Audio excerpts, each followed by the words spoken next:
നിങ്ങളിത് എന്ത് നിപ്പാണി നിക്കണത്? നിനക്ക് ഇങ്ങനെ നിൽക്കാമെങ്കിൽ പിന്നെ എനിക്കെന്താ ഇങ്ങനെ നിന്നാല്? കുറച്ച് കഴിയുമ്പോ ഞാൻ ഇങ്ങനെ നിൽക്കും. അതാണോ ഞാൻ പറഞ്ഞത്? കൊച്ചിനെ മാന്യമായിട്ട് കെട്ടിച്ചു വിട്ടതാണ്, അവിടുന്ന് വഴക്ക് വിട്ടു ഇവിടെ വന്ന് നിൽക്ക്, എന്നിട്ട് അതിനൊന്ന് തിരിച്ചയക്കാനായിട്ട് അങ്ങനെ ഒരു ഉത്തരവാദിത്തം കാണിക്കും. നീ കുറച്ചുകൂടി അങ്ങോട്ട് പുന്നാരിപ്പിക്കടി അങ്ങോട്ട്. വളർത്തു ദോഷ അല്ലാതെ വേറൊന്നും അല്ല. എനിക്കറിയാം നിങ്ങൾ അല്ലേലും ഇങ്ങനെ പറയുള്ളന്ന്. കൊച്ചുങ്ങൾ എന്തെങ്കിലും ഒരു തെറ്റ് ചെയ്ത അത് തള്ളയുടെ വളർത്തുദോഷം. നല്ലതാണെങ്കിൽ അയ്യോ എന്റെ മോൻ എന്റെ മോളെന്ന് പറയാൻ എല്ലാ അച്ഛന്മാരും ഉണ്ടാവും. നിനക്ക് കൊച്ചിന്റെ കാര്യം ഒന്ന് പറഞ്ഞ് മനസ്സിലാക്കാൻ പാടില്ലേ? ഞാൻ പറഞ്ഞിട്ടൊന്നും ആ കൊച്ചു കേൾക്കണില്ല, നിങ്ങൾ വേണേ പറ. അങ്ങനെ ഇങ്ങനെയൊന്നും അല്ല പറയേണ്ടത്.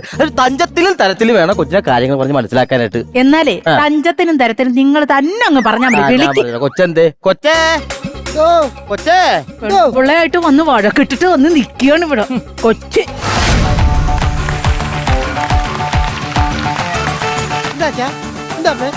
സുഖല്ലേടാ? അതുകൊള്ള നിങ്ങൾ രണ്ടുപേരും കൂടി അല്ലേ എനിക്ക് സുഖമെന്ന് പേരിട്ടത്. എന്നിട്ട് ഞാനിവിടെ വന്നിരുന്നപ്പോ എന്നോട് തന്നെ ചോദിക്കണ സുഖമല്ലേടാ? അതിലെങ്കിലും ഒരു സുഖം ഉണ്ടാകട്ടെ എന്ന് ഓർത്താ. പേരില് മാത്രം ഇച്ചിരി സുഖമുള്ളൂ, എനിക്ക് ജീവിതത്തിൽ ഒരു സുഖമില്ല. മക്കൾ ഇങ്ങോട്ട് വന്നേ. കൊച്ചിനെ വളർത്തിയതാരാ? അച്ഛനും അമ്മയും. നിന്നെ പഠിപ്പിച്ചു തരാ കൊച്ചെ? പീതാംബരം മാഷ്. അതാണോ ഞാൻ ചോദിച്ചത്? നിന്നെ പഠിപ്പിക്കാനുള്ള പൈസ മുടക്കിയത് ആരാന്ന്? അച്ഛനും അമ്മയും. നിന്റെ കല്യാണം നടത്തിയതാരാ? ബ്രോക്കർ ശശി. നിന്റെ കല്യാണത്തിന് കാശ് മുടക്കിയതാരാന്ന്? അച്ഛനും അമ്മയും. അങ്ങനെ നിങ്ങളുടെ കല്യാണം നടത്തി നിങ്ങൾക്ക് രണ്ടുപേർക്ക് താമസിക്കാനുള്ള വീടും ഉണ്ടാക്കി തന്നില്ലേ? ഉണ്ടാക്കി തന്നു. പിന്നെ എന്നാ ഉണ്ടാക്കാനാണ് നീ അവളുമായിട്ട് വഴക്കിട്ട് ആഴ്ച ഇവിടെ വന്ന് നിൽക്കുന്നത്? ഞാൻ നിങ്ങൾക്കൊരു ഭാരമല്ലേ? എടാ കൊച്ച, അതല്ല, ഞങ്ങൾക്കൊരു പ്രൈവസി വേണ്ടേടാ. നിങ്ങളിവിടെ പ്രൈവറ്റ് ബസ് ഓടിച്ചായിരുന്നോ? ഞാൻ നിലക്കൽ ഇത് പമ്പയിൽ കോട്ട KSRTC ബസ് പോലെ നെട്ടോട്ട് ഓടിക്കൊണ്ട് നടക്കല്ലേ? അങ്ങനെ ഓടി ഓടി നീ ഇങ്ങോട്ടെന്താണ് വന്നത്? എടാ സാധാരണ പെൺപിള്ളേരല്ല ആണുങ്ങളുമായിട്ട് വഴക്കിട്ട് വീട്ടിൽ വന്ന് നിൽക്കുന്നത്. ഒന്നുമില്ല, നീ ഒരാണല്ലേ? ആണോ? ഞാനൊരാണാ. അതിന്റെ പേരിലാണ് ഞാൻ ആ വീട്ടിൽ നിന്ന് ഇറങ്ങി പോകുന്നത്. പിന്നെ ഒരാണ് എത്രന്ന് വെച്ചിട്ട് ഒരു പെണ്ണിന്റെ ആട്ടും തുപ്പും കേട്ടാ അവിടെ നിൽക്കുന്നത്. അവള് ആട്ടുസൂപ്പൊക്കെ ഉണ്ടാക്കി തരുവാ? ആട്ടുതൂപ്പല്ല, ആട്ടും തുപ്പും നിൽക്കാൻ പറ്റുമോ? അളയോ ആരാണ്ട് ബേസ് ഇട്ട് വന്നോണ്ടല്ലോ. അളയോ അന്നത് ബേസിലളിയനായിരിക്കും. പിന്നെ ഞാൻ രണ്ടുപേരോട് കൂടി ഞാൻ ഒരു കാര്യം പറയാം. ചിലപ്പോ അളിയനും അവളെയും കൂട്ടിയിട്ട് വന്നാക്കണായിരിക്കും. എന്നെ ആ നരകത്തിലേക്ക് നിങ്ങൾ പറഞ്ഞു വിടണ്ട, ഞാൻ പോകൂല.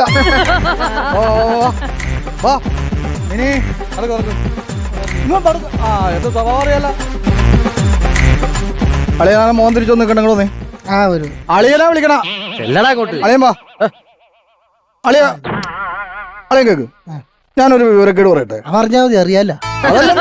അളിയൻ കാണിച്ചൊരു വിവരക്കേട് പറയട്ടെ. പറ. അച്ഛനും കേൾക്കണേ, അമ്മയും കേൾക്കണം. വീട്ടിൽ ചെറിയൊരു പ്രശ്നം ഉണ്ടായി. അപ്പൊ മിനി അവിടെ സൈഡിൽ ഇരുന്നിട്ട് കണകൊണ്ടാന്നെന്തോ പറഞ്ഞ്. അത് കേട്ടപ്പോ അളിയൻ അപ്പുറത്ത് നിന്നിട്ട് ഗുണഗുണാന്ന് വേറെന്തോ പറഞ്ഞ്. ഇവള് കണകുണാന്ന് പറയും, പുള്ളി ഗുണഗുണാന്ന് പറയും. അവിടെ എന്ത് കണകുണ സംഭവിച്ചെന്നുള്ളത് എനിക്ക് മനസ്സിലായിട്ടില്ല.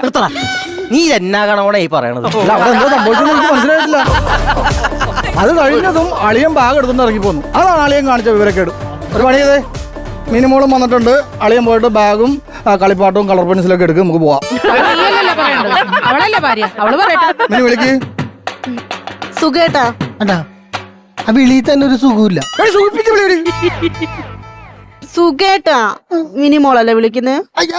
മിനിമോള് മിനിമോളല്ലേ ഉള്ളു? മിനിലോറി ഓടി വരണ കാണാനൊക്കെ ഭയങ്കര കൗതുകോ. ഇത് എപ്പോഴാണ് നെഞ്ചത്തിടിച്ച് കയറണമെന്ന് പറയാൻ പറ്റൂല. അളിയാ, നമ്മള് ഞങ്ങളുടെ ഊളപ്പറമ്പ് തറവാടിനൊരു സൽപ്പേരുണ്ട്. ആ പേര് തന്നെ ഉണ്ടല്ലോ. അപ്പൊ അത് കളയരുത്. അതുകൊണ്ട് ആ വീട്ടിൽ എന്തോ സംഭവിച്ചുകൊണ്ടിരിക്കണം എന്നുള്ളത് രഹസ്യം അളിയന് ഇവിടെ ചുരുളഴിക്കണം. നീ ആ ചുരുളൊന്ന് കഴിച്ചേ നോക്കട്ടെ. ഞാൻ ചുരുളഴിക്കും. ഞാൻ പറയാം. സ്ത്രീധനമാക്കിയുടെ പേരും പറഞ്ഞ് എന്നെ ഇവര് മാനസികവും ശാരീരികവുമായിട്ട് പീഡിപ്പിച്ചോണ്ടിരിക്കുക. സ്ത്രീധനത്തിന്റെ ബാക്കി തരേണ്ടത് അവരല്ലേ? അല്ല, തരാനുള്ള ബാക്കിയല്ല, ആദ്യം കുറച്ച് തന്നില്ലേ, അതില് ബാക്കിയൊന്നുമില്ല. അളിയനെല്ലാം വിറ്റ് തൊലച്ച്. നീ ഇത് എന്ത് ചെയ്തടാ? അച്ഛൻ ഇത് എന്തറിഞ്ഞിട്ടാണ് ഈ പറയണത്? ഞാൻ കാര്യം ചോദിക്കട്ടെ, ഞാൻ പല പണിക്ക് പോകും. പിന്നെ ഞാൻ പോവാ. അതുപോലെ തന്നെ ഇവിടെ പോകൂല. ആഴ്ചയിൽ 2 ദിവസമൊക്കെ ഇവള് പണിക്ക് പോണത്. മടിച്ചാണ് ഇവള് മടിച്ച്. ഈ തുച്ഛമായ കിട്ടുന്ന വരുമാനം കൊണ്ട് ഇത്ര വലിയൊരു കുടുംബം എങ്ങനെ നിലനിന്ന് പോകും? ഞാൻ അവിടെ കിടന്ന് കഷ്ടപ്പെടുക. അങ്ങനെ എന്റെ ആവശ്യങ്ങൾക്കും ആഗ്രഹങ്ങൾക്കും വേണ്ടിട്ട് ഇവളുടെ കുറച്ച് സ്വർണ്ണങ്ങൾ എടുത്ത് അത് തീർന്നു പോയി. ഞാൻ അങ്ങനെ അവിടെ കിടന്ന് കഷ്ടപ്പെടുക. ആത്മഹത്യ ചെയ്ത് കഴിഞ്ഞാൽ ചത്തുപോന്ന് മേടിച്ചിട്ട് അല്ലെങ്കിൽ ഞാൻ അവസാനിപ്പിച്ചാല്. കാണിക്കില്ല മക്കളെ. കണ്ടാടി, എന്റെ കുഞ്ഞവിടെ നീറി പുകയുവാ. എന്നിട്ട് ഒരു ദിവസം ബാത്റൂമിൽ നിന്ന് പോകാൻ വന്നപ്പോ അമ്മ പറഞ്ഞില്ലേ ഞാൻ വീഡിയോ വലിച്ചത്? ഞാൻ അതിന്റെ അകത്ത് നീറി പുകയുവാ. ഗോപിയുടെ മക്കളെ അവർക്ക് അബദ്ധം പറ്റിപ്പോയി. ഈ കൂടുതലൊന്നും സംസാരിക്കണ്ട. എടി പണ്ട് ആ ലീലയുടെ മോളുടെ ആലോചന വന്നപ്പോ അത് നടത്താൻ ഞാൻ പറഞ്ഞതല്ലേ. ആ കൊച്ചാവുമ്പോ ഡെയിലി പണിക്ക് പോകും. ഇവളെ പോലെ അല്ല, അറിയാവാ കൊച്ചിന്റെ പഠിത്തമാണ് നടുക്ക് വെച്ച് നിർത്തി കളഞ്ഞ്. എവിടെ വെച്ച് നടുക്ക് വെച്ചാ എന്താ? അല്ല, ഇവരുടെ ഒരു തറവാട്ടിന്റെ വിദ്യാഭ്യാസ യോഗ്യത എന്ന് പറയുന്നത് 10ാം ക്ലാസ് ആണല്ലോ. അപ്പൊ ഈ 5 എന്ന് പറയുമ്പോ ഏകദേശം നടുക്കായിട്ട് വരും. എനിക്ക് പഠിപ്പ് തുറന്നു പോകണമെന്നുണ്ടായിരുന്നു.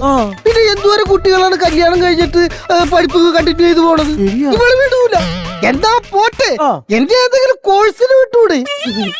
എന്റെ സുഖേട്ടൻ പറ, സുഖേട്ടൻ ഏത് കോഴ്സിനാ പോണ്ടിയത്? എനിക്ക് ചമ്മറം ഭാഷ പഠിക്കണം. എന്ത് ഭാഷ? ചമ്മറം ഭാഷ പഠിക്കാൻ. ജർമ്മൻ ഭാഷയെ. അച്ഛന്റെ പേരെന്താ? ധർമ്മജൻ. അളിയെന്ന് പറഞ്ഞേ ചമ്മറജൻ. മലയാളം പറയുമ്പോ തന്നെ ജർമ്മനാണ് വായിന്ന് വന്നത്. പിന്നെ പ്രത്യേകിച്ച് പഠിക്കണെന്തിനാ? അച്ഛനൊന്നും മിണ്ടാതിരുന്നേ. ഇങ്ങനെ സൗകര്യം കൂടി പോയിന്റെയോ? സൗന്ദര്യം കൂടി പോയത് ശാവോടാ. അയ്യോ, സൗന്ദര്യല്ല സൗകര്യം. അച്ഛനറിയോ, ഇങ്ങനെ നാട് മൊത്തം കടാക്കി വെച്ചിരിക്കുക. എന്റെ ദൈവമേ, എന്തിനാണ് നീ എന്നെ പോലെ ലോകം മുഴുവൻ കടം മേടിച്ച് കൂട്ടിയേക്കണത്? എന്റെ അച്ഛൻ ഞാനൊരു പുരുഷനല്ലേ, എനിക്കില്ല ആഗ്രഹങ്ങളും ആവശ്യങ്ങളും. അളിയനറിയാലോ, ഗോവഞ്ചേട്ടന്റെ കട അറിയാലോ, നമ്മുടെ പറ്റുകട. പറ്റിയടാ. ഞാൻ അവിടെ ചെന്നിട്ട് എന്റെ ആവശ്യങ്ങൾക്ക് വേണ്ടിട്ട് എന്തെങ്കിലും കുറച്ച് സാധനങ്ങൾ പറ്റും. ഈ ദിവൾ അറിഞ്ഞിട്ട് അവിടെ ചെന്നിട്ട് മുടക്കി. ഇനി മേലാൽ അയാൾക്ക് അവിടുന്ന് പറ്റു കൊടുത്തു പോകരുതെന്ന്. എന്തിനാണ് എന്റെ കൊച്ചു കിടന്ന് പറ്റി മേടിക്കുന്നത്? അവിടെ നിന്ന് മുടക്കുണ്ടാക്കിയത്. പൊന്നാര മോനോട് ചോദിച്ചു നോക്ക് എന്താ പറ്റിയെന്ന്. മക്കൾ എന്നതാ പറ്റിയത്? ഏണിയും പാമ്പ് ഒരു കളി കൊടുക്കുക. 40 വയസ്സിന് മുതുക്കൊരു കളിക്കുന്ന കളി ഏണിയും പാമ്പു. പിന്നെ ചെസ് കളിക്കാനുള്ള ബുദ്ധിയൊന്നും ഞങ്ങളുടെ തറവാട്ടുകാർക്കില്ലേ? അത് ഞങ്ങൾക്കുമില്ല. നീ അങ്ങനെ പുച്ചിക്കൊന്നും വേണ്ട. നീ കാലത്ത് വലിയ കാര്യത്തിന് കുളിച്ച് കുറിയൊക്കെ തൊട്ട് ഗമേലി പഠിക്കുവല്ല. കുടുംബത്ത് വെറുതെ ഇരിക്കണ എനിക്കൊരു എന്റർടൈൻമെന്റ് വേണ്ടേ? അത് വേണം. അപ്പൊ ഞാൻ എന്ത് ചെയ്യും? വെറുതെ ഇരിക്കണ അളിയനായിട്ട് ഏണിയും പാമ്പും കളിക്കും. ഞങ്ങള് പാർട്ട്നേഴ്സ് ആണ് അതിനകത്ത്. 350 കടം ഉണ്ടായി വീടണേ. എന്റെ പൊന്നളി അച്ഛന്റെ പെൻഷൻ കാശ് ഒന്ന് കിട്ടിക്കോട്ടെ. പാമ്പെല്ലാം കൂടി എന്റെ നെഞ്ച തേടി വെച്ച് കയറാൻ പോവാണ്. അത് മാത്രോ, ഇവള് ഈ ഏണി പാമ്പിന്റെ ബോർഡില്ലേ നാരാക്കി വലിച്ചു കീറിട്ട് അടുപ്പിലിട്ട് കത്തിച്ചു.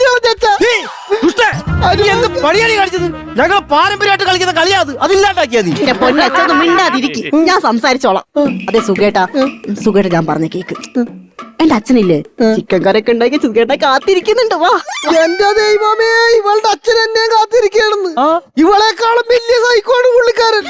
പിന്നെ ഒരു ദിവസം രാത്രി ചോറിനാനായിട്ട് ഞാൻ അവിടെ ചെന്നിരുന്നു. ഞാൻ ഉരുട്ടിട്ട് ഇങ്ങനെ വായര് വെക്കാൻ പോവില്ല, ഇവളുടെ അച്ഛൻ എന്റെ കൈ കയറി പിടിച്ചു. ആ പണ്ട് ഇവളുടെ അച്ഛൻ എന്റെ കൈ കയറി പിടിച്ച പോലെ. അന്ന് ഞാനുണ്ടായിരുന്നില്ലല്ലോ. അന്ന് ഞാൻ ക്ഷമിച്ചോണ്ടാ നീ ഉണ്ടായത്. എന്നിട്ട് എന്റെ മുഖത്തോട്ട് പറയാൻ പറ്റാത്തൊരു കാര്യം.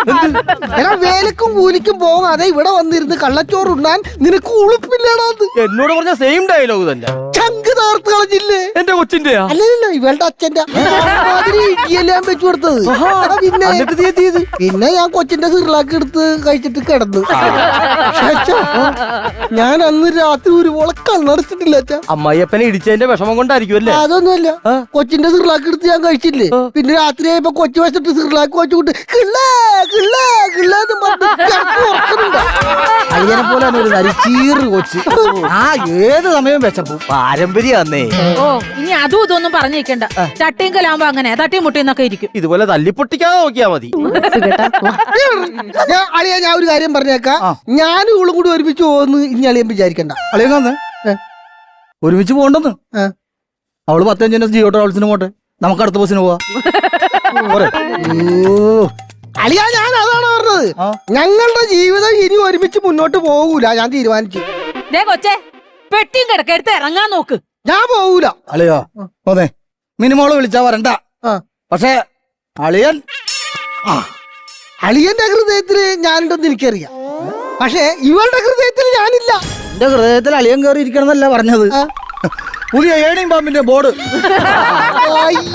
പുതിയ കരിക്കൾ, പുതിയ ഒറ്റ കട ഇടിച്ച്. അപ്പൊ നമുക്ക് ഇന്ന് ഒരു കിൽത്ത് കിൽത്തണമല്ല. അതത്ര ഉള്ളു. പിന്നെ അപ്പൊ പോയല്ലേ? പിന്നെ അപ്പൊ ഞാൻ ആ 350 വീട്ടിൽ ഞാൻ ഇതിന്റെ ആരെ നോക്കിയിരിക്കണം. അപ്പൊ നമുക്ക് പിന്നെ അല്ലാതെ കണ്ടാ, വലിയ വലിയ പിണക്കങ്ങളൊക്കെ തീരാനായിട്ട് ഒരു ചെറിയ ഇണക്കം മതി. അച്ഛൻ ഇത് കണ്ട, ഇതെന്തത്? ദേണിയും പാമ്പും അല്ല, ഇതാണ് നമ്മുടെ ജീവിതം. നമ്മളിങ്ങനെ നടന്നു പോകുമ്പോ നമ്മളൊരു പാമ്പ് കടിക്കും, നമ്മൾ താഴെ പോകും. അവിടെ നിന്ന് നമ്മൾ ഇഴഞ്ഞിഴഞ്ഞ് വരുമ്പോ ഒരു ബോഡി കിട്ടും. അത് കയറി മുകളിലോട്ട് കയറും. ഒരു കയറ്റത്തിന് ഒരു ഇറക്കം, ഒരു ഇറക്കത്തിന് ഒരു കയറ്റം. അതാണ് ജീവിതം. അപ്പൊ ഞാനൊരു ഏണിപ്പാമ്പ് മേടിക്കാൻ പോവാ. അളിയൻ പറഞ്ഞത് കറക്റ്റാ. എന്റെ ജീവിതത്തിലെ ഏറ്റവും വലിയ ഏണി എന്റെ അളിയനാ. അതെ, ഞാനാണ് എപ്പോഴും ഏണി വെക്കാറ്. ഇവളാണ് പാമ്പു. അപ്പൊ പോവാം. അപ്പൊ അതൊന്നും നോക്കാതെ കെട്ടും കിടക്കൊക്കെ എടുത്ത് നീ ഇറങ്ങാൻ നോക്ക്. അതൊക്കെ പിന്നെ എടുക്കാം. മാളി, അങ്ങനെ പെട്ടെന്ന് ചാടി കയറി ഇറങ്ങി പോരാനൊന്നും പറ്റൊന്നുമില്ല. അജിക്കൊന്ന് എന്താണ് വണ്ടിക്കൂലിയും ചെലവാച്ചെന്താ? അത്ര ഉണ്ടായിരുന്നല്ല. എന്റെ മക്കൾക്ക് അച്ഛൻ തരാം വണ്ടിക്കാശ്. എന്നാ പിടിച്ചു. ഏ? ഇത് ഞാൻ നിങ്ങൾക്ക് കറണ്ട് ബില്ല് അടയ്ക്കാൻ തന്ന പൈസയാണോ മനുഷ്യ? അതെടുത്ത് അവന് കൊടുത്തോ? പിന്നെ കൊച്ചിന് കാശ് കൊടുത്തു വിടുന്നുണ്ട്. അപ്പൊ പിന്നെ നമ്മൾ ഇരുട്ടിലാവൂലേ? ഇനി നമ്മൾ ഇരുട്ടിലായാലും ആ കൊച്ചിന്റെ ജീവൻ വെളിച്ചത്തിലാകത്തില്ലേ? ദേ ഇന്നാളത്തെ പോലെ ഒരു ഒറ്റ അടിയാൻ പറ്റുന്നുണ്ടല്ലോ. എന്റെ ദൈവമേ, കംപ്ലീറ്റ് ഇരുട്ടായി പോകും. കൊച്ചേ, ഇങ്ങ് വന്നേ. ആ കാശിങ്ങിതാ. ഇതാ ഇതെന്തിനാ? ഞാൻ വല്ല വഴിക്കും പോവാൻ പോവാ. ഇവളുമായിട്ട് ഇനി ഒത്തുപോകുന്ന എനിക്ക് തോന്നുന്നു. അങ്ങനെയാണ് പോവല്ലേ? എന്ത്? എന്റെ അച്ഛൻ ഒരു കാര്യം മനസ്സിലാക്കണം. ഞാൻ പിണങ്ങി പോയി കഴിഞ്ഞാ വന്ന് കേറാനായിട്ട് ഇരിക്കൂട്ടൊരു വീടുണ്ട്. അച്ഛൻ വല്ലയിടത്തേക്ക് ഇറങ്ങി പോയാ ചെന്ന് കയറാൻ വല്ല വീടുണ്ടാ? ഇത് നിന്റെ വീടുണ്ടല്ല. അയ്യോ, അത് ഞങ്ങളുടെ വീടല്ലേ? ഞങ്ങളുടെ വീടാ. അമ്പഴി, എന്തായാലും ഞാൻ വഴിക്കിറങ്ങിയതല്ലേ, കറണ്ട് ബില്ല് അടച്ചും വരാം. അതായിരിക്കും നമ്മുടെ വീടിന് നല്ലത്.